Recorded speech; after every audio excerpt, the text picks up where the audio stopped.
नमस्कार। आजिर कविता मिथ्या आउ मु मिथ्या प्रेमी नुहे। हाँ हाँ मु मिथ्या प्रेमी नुहे, हेले मिथ्या आउ मो भितरर संपर्क किंतु अति निबिड़ अति प्रगाढ़। मिथ्या को मु घृणा करे बहुत अति मात्रा रे।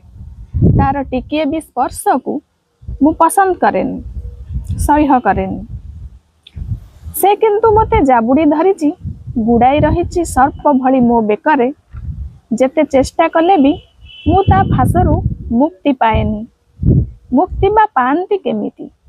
एठी सत्यर कवच पिंधिले संपर्कर सेतु भांगी जाए।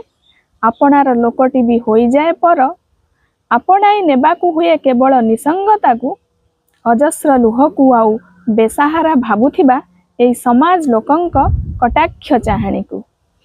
तेणु मु असंख्य कोह को चापी रखी हसे केवल मिछरे। असंख्य प्रश्न को मन तले कबर दे चुप हुए केवल मिछरे।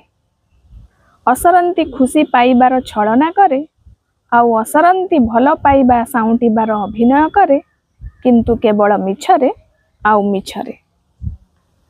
सेइथिपाई तो मिथ्या मते छाड़ी जाएनी कि मु मिथ्या को छाड़ेनी, जदिओ मो मिथ्या को केबे भी भल पाएनी। किंतु मो भल पाइबा न पाइबारे कौन अछि? मो भल पाइबा न पाइबारे कौन अछि? मो पसंद करिबारे न करिबारे भी कौन अछि? कोह को लुहर रूप देले लुह पोछिबा को हाथटे बढ़िबनी।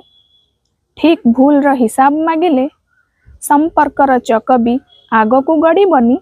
तेणु हे मिथ्या, तू मो सह एमिति ही रही था।